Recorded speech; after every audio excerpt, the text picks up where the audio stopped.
Hey everyone, how's it going? Hope you're doing well. Zenzo with Tazawa Tanks.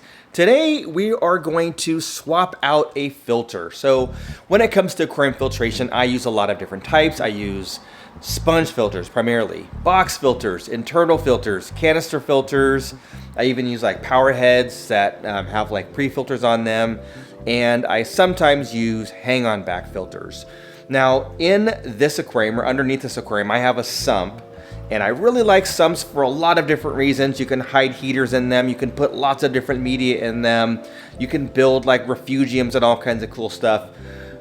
But I've decided that this particular sump setup is more hassle than it's worth. And I'm going to end up putting a canister filter here. So now I do have an FX2 canister filter that I got free from Fluval. So I'm going to go ahead and set that up and take out the sump. And I thought I might as well film it and show you guys what's going on. All right, so we're not judging the condition of the tank. It's not great, but we'll take care of that later. I'm actually getting ready to go on vacation, so I kind of want to get this done before I go.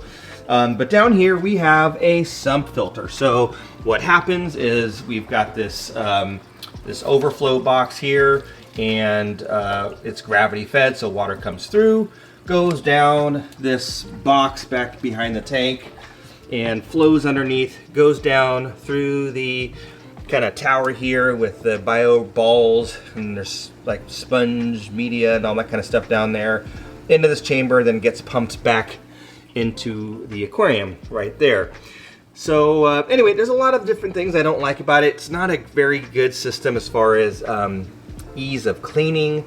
So cleaning a sponge filter and maintaining it, not a sponge filter, a sump filter can be a lot of work. The other thing is you gotta always watch the water level. So if the water level drops in the sump, then you have to either add water or change the level of the overflow so that water can continue to flow down into the sump, and that's why we see this little gap here. So I'm gonna go ahead and swap it out, put in this FX2, and yeah, hopefully less headaches and just a little easier of a system overall. Okay, so the first thing I want to do is I want to drain the water level. So basically we're doing a water change. So I'll go ahead and put in the, turn off the power, put in the sump. We'll start draining water out. I'll do a water change on this tank too as needed.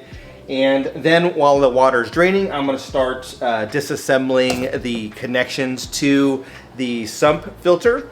And then I'm going to also start transferring media to the canister filter. So the canister filter has a lot of space inside. You might have seen a video where I've unboxed this thing before. And there's room for more media. And what I want to do is, one, I want to maximize the space inside the canister filter.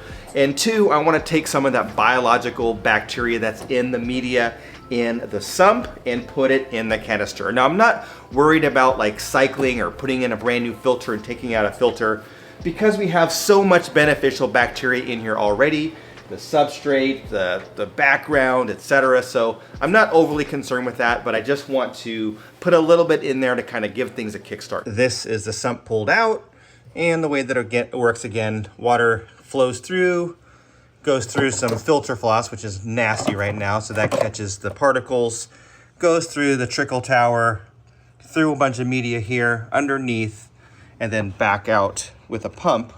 And I pulled out all the stuff so far. So there's part of the overflow, the DIY inside tube. We've got a pump here that was pumping water back into the aquarium. And that pump lived in here. This is all like extra media that you can use for other aquariums and give it to your friends. Sponge filter, all kinds of stuff down here. And then the water goes back up. So what I'll do is take out some of this media, put it inside the canister, and get that thing hooked up. Okay, so I have the FX2 here. If you're not familiar with this filter, it's a little bit newer to the market. It's like in between like an FX4 and like a Fluval 407, basically. So it's like a scaled down FX4, and it'll be perfect for this 75-gallon tank here. So I ended up putting some of those pot scrubbers, which are these guys here, inside one of the media baskets, along with the like the ceramic rings and then all the other sponge material in here. I already put some dechlorinator in here, and I'm gonna add water because you need to add water before you hook it up and everything and start it, because you'll have a bunch of air in the system. Anyway, before I do that, I'm gonna add some beneficial bacteria. Now, there are a couple types that I use. This is Fritzyme 7, and it is a shelf-stable beneficial bacteria. And people ask, like, how do the bacteria stay alive? And what I learned is they basically stay dormant. The beneficial bacteria stays dormant until it's exposed to oxygen, and then it can start to replicate. So when it's sealed, it just stays in a dormant state, and then when you add it to an aquarium that's oxygenated, and obviously there's dissolved oxygen in the water column, then they'll start to replicate. And there's also Turbo Start. Now I use Turbo Start as well. This you have to keep refrigerated. When it was shipped to me, it was shipped in dry ice, so I keep it refrigerated. The difference is this has like a sulfur, like gross smell, and this is kind of more of an earthy smell, and it's shelf stable. So because I do have Turbo Start, I'm gonna put some in here, but if I didn't, I would use Fritzyme 7. So now that I've got water in the canister filter and the beneficial bacteria that I poured in and some other media, I'm gonna go ahead and start setting up the tubing. So here's like the tubes. I gotta cut that and make that fit and put in like the inlet tube and the outlet tube and all that stuff.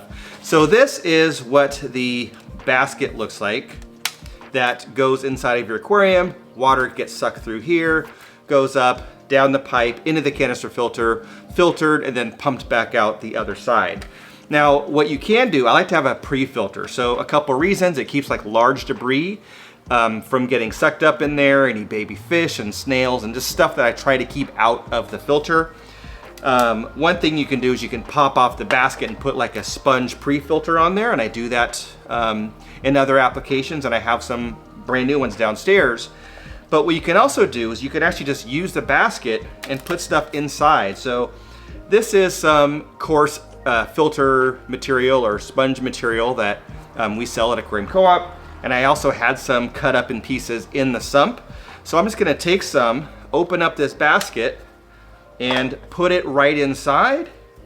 And it's basically gonna do the same thing as a sponge pre-filter. It's still going to catch those larger items in there, prevent stuff from getting sucked up, and now all that goodness is in there. I could actually probably fit some more. All right, well, here is the sump. It's clean, all the parts are clean. I hosed it out in a driveway. I cleaned all the media. There was tons of brown gunk, which I ended up watering some outside plants and my neighbor's plants, so they get a little bit of extra nutrients. Some extra media I stuck in my little quarantine tank here, so I always have some cycled media for future projects. And I'll just let this sit here and dry for a couple of weeks while I'm out on vacation. And then that way it'll be nice and dry. And when I come back, I will stick it away in a cubby somewhere, probably under here or something like that, because I have lots of space, I think. So it's a couple of hours later. I've had a chance to clean everything. I took a shower because I was just covered in gross stuff. And everything is starting to kind of settle a little bit. Now, the tank still looks terrible, so this is something that I do plan on addressing. I'm going to plant some different plants. I'm going to use these easy planters and try to do something that is going to be a little bit more aesthetically pleasing for this aquarium. So I think I've got that figured out. I have some extra plants downstairs that I can use, so that is what is planned for this aquarium. But basically, we got the sump out of here and we installed the canister filter. So why? A couple of reasons. I have talked about like canister filters not being my favorite, and in the past I've talked about loving sumps. However, when it comes to canister filters, it was always because of the maintenance, and having a sump is equal, if not more maintenance, because you have to worry about water levels and, you know, possibly overflowing and things like that. So this is just a little bit more peace of mind. It's a little bit more set it and forget it. And then once every 3, 4, 5, 6 months, we'll clean the canister filter, which is pretty easy because I can just take it and clean it right outside on the patio. And yeah, so that's it. We're all set. The flow is good. I did put another kind of backup system. So basically, I like to always have either a sponge filter or an air stone in my aquarium. And basically, in the event of a power outage, I want to have air in there. So if I'm gone on vacation for a while, then I know that if there happens to be any kind of like power surge or power outage, I have a battery backup. So I put the dual, the dual outlet air pump. I should know because I work with Aquarium Co-op, but a dual outlet air pump with Aquarium Co-op. So I put this on there. So I've got an air stone on the side. I've got an air stone behind the background, just from a little bit more circulation and oxygenation. And that is actually plugged into a backup battery supply. So I've got like redundant battery backup for this tank. And then I also have one for this tank. So anyway, that is what happened with the canister filter sump swap. It all went smoothly. It did take a couple of hours plus, but I'm happy to have it done. And the next step will be to get this tank looking good. And then, as I've talked about, I've got to move this aquarium. So this is going to be a bigger project. We've got to drain the water, catch all the fish. This is probably going to be a 2-day project. So that's, you know, coming down the road, but this tank is eventually going to live on the other side of the living room, and we'll put those Psilocybe in there. So anyway, thanks for watching. Don't forget to hit that like button, subscribe, all that good stuff. Check out this video right here. We'll catch you on the next one.